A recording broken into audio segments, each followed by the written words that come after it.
ایک سوال یہ پوچھا گیا کہ اگر دیور نے شہوت سے بھابھی کو چھو لیا تو کیا اس وجہ سے بھابھی کا نکاح ٹوٹے گا یا نہیں؟ شرعی طور پر اس سے نکاح تو نہیں ٹوٹے گا، ان کے بھائی کے ساتھ جو ان کی بھابھی کا نکاح ہے اس پر کوئی فرق نہیں آئے گا، البتہ یہ عمل حرام ہے اور اس طرح کے جو دواعی ہیں یا اس طرح کے جو اسباب ہیں ان سے بچنا بہت ضروری ہے۔ ہمارے دین میں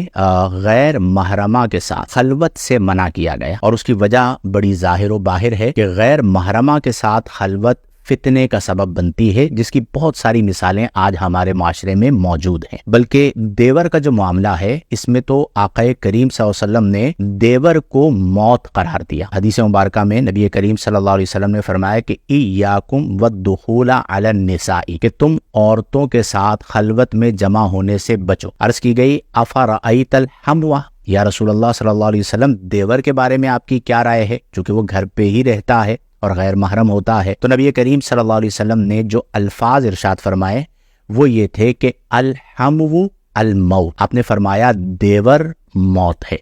اور آج بہت ساری ایسی مثالیں ہمارے سامنے آتی ہیں کہ فتنوں کی وجہ سے، فحاشی کی وجہ سے، عریانی کی وجہ سے گھر خراب ہو جاتے ہیں۔ تو جو عمل ہوا اس پر توبہ کریں، اللہ سے معافی مانگیں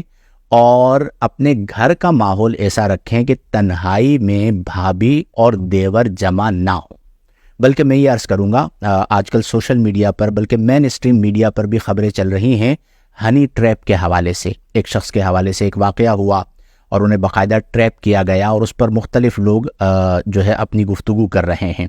آپ دیکھیں کہ ہمارے پیارے آقا کریم علیہ افضل الصلاۃ والتسلیم نے اسی بنا پر غیر محرمہ عورت کے ساتھ تنہائی میں جمع ہونے سے منع فرما دیا۔ آقا کریم صلی اللہ علیہ وسلم نے فرمایا لا یخلون رجل بامرأۃ الا کان ثالثہما الشیطان، آپ نے فرمایا کہ جب کبھی خلوت میں ایک مرد ایک عورت کے ساتھ جمع ہوتا ہے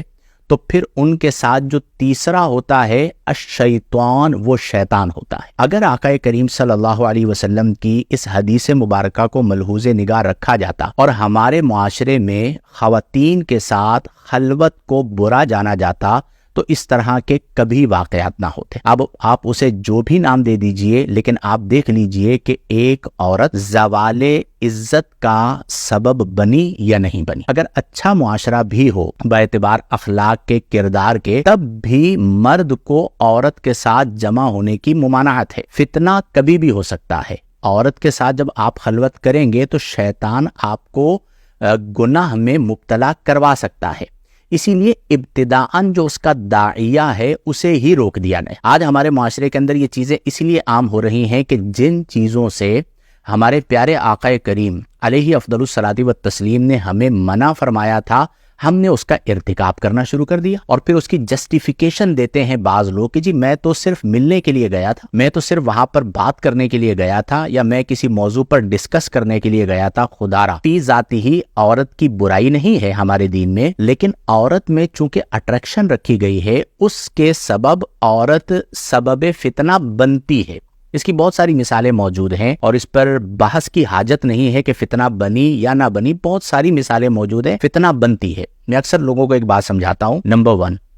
کوشش یہ کریں کہ جو غیر محرمات خواتین ہیں ان کی اپنے تک رسائی ختم کریں۔ اس کی وجہ یہ ہے کہ جب آپ کی تک رسائی ہی نہیں ہوگی تو آپ فتنے میں مبتلا نہیں ہوں گے۔ بالفرض آپ کو اپنے آپ پر کنٹرول نہیں ہے، آپ روزے نہیں رکھتے، آپ فحاشی عریانی کے ماحول میں رہتے ہیں، آپ کا دماغ جو ہے وہ یوں کہہ لیجئے کہ برائی کی طرف مائل رہتا ہے، تو جو شادی شدہ ہیں اور صلاحیت اور استطاعت رکھتے ہیں انہیں چاہیے کہ وہ دوسرا نکاح کر لیں۔ اگر آپ کو اتنا مسئلہ ہے تو آپ دوسری شادی کر لیجئے نا۔ ایک طرف آپ ذمہ داری بھی نہیں نبھانا چاہتے اور دوسری طرف آپ یہ چاہتے ہیں کہ میں اپنی خواہش نفس کو غیر شرعی طریقہ کار سے پورا کروں، تو پھر اسی طرح عزت کا جنازہ نکلتا ہے۔ آج کل کے دور کے اندر تو فساق و فجار ہے نا، جو مطلب بہت زیادہ خوف خدا ظاہری طور پر نہیں رکھتے، اور وہ خلوت میں جمع ہوئے اور ان سے غلطی ہو گئی۔ کوئی دیندار آدمی ہو اس کے لیے بھی ممانعت ہے کہ وہ عورت کے ساتھ خلوت میں جمع نہ ہو۔ نبی کریم صلی اللہ علیہ وسلم نے مطلقاً فرمایا کہ لا یخلون رجل بامرأۃ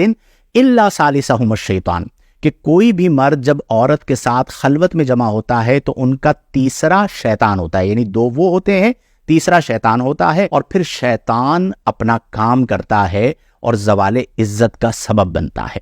اس لیے ہمارے معاشرے میں کوشش کریں، اگر کسی سے غلطی ہو گئی، یہ اس کا اور اس کے رب کا معاملہ ہے، اسے غیر ضروری طور پر اچھالنا بھی مناسب نہیں ہے۔ اور اس موقع پر یعنی اتنی تاخیر میں کوئی بھی جمع ہوتا تو وہ غلطی کا ارتکاب کر سکتا ہے، لیکن دوسروں کے لیے عبرت ہے اور دوسروں کے لیے نصیحت ہے کہ جس قدر خواتین کو اپنے آپ سے دور رکھ سکتے ہیں غیر محرمات، آپ دور رکھیے۔ میڈیا انڈسٹری کے نام پر، معاشرے کے تقاضوں کے سبب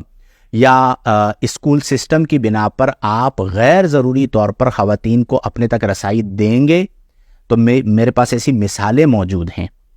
مختلف طبقات کی کہ جہاں پر عورت ان کی زوال عزت کا سبب بنی، وہ عورت کے دامے فریب میں آئے، ان کی عزت گئی، ان کے گھر جو ہے وہ خراب ہو گئے اور معاشرے کے اندر وہ کسی کو منہ دکھانے کے لائق نہ رہے۔ ایسی بہت ساری مثالیں موجود ہیں۔ اور وہ لوگ جو خواتین کو استعمال کرتے ہیں ایسے کاموں کے لیے، انہیں بھی خدا سے ڈرنا چاہیے کہ کل ہم اللہ کی بارگاہ میں کیا جواب دیں گے۔ المختصر یہ لب لباب یہ کہ ہمارے پیارے آقا کریم صلی اللہ علیہ وسلم کی تعلیمات میں غیر محارم سے اختلاط منع ہے، خلوت میں ان کے ساتھ جمع ہونا منع ہے، غیر ضروری طور پر ان سے بات کرنا منع ہے، اور جس قدر اپنے آپ کو دور رکھ سکتے ہیں آپ دور رکھیے تو فائدے میں رہیں گے۔ اور گھر کے ماحول میں بھی جو مسئلہ پوچھا گیا اس کے جواب کے حوالے سے کہ یہ کوشش کریں کہ دیور اور بھابھی کو خلوت نہ ملے، یعنی گھر کے اندر سارے افراد ہوں تو ایک مجبوری ہے، جیسے جوائنٹ فیملی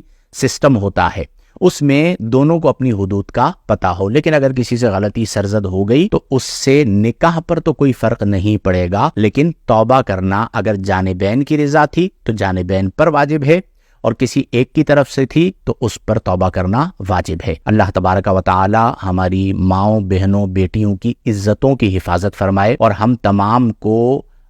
حیا والی زندگی بسر کرنے کی توفیق عطا فرمائے، آمین بجاہ النبی الامین، وآخر دعوانا ان الحمد للہ رب العالمین۔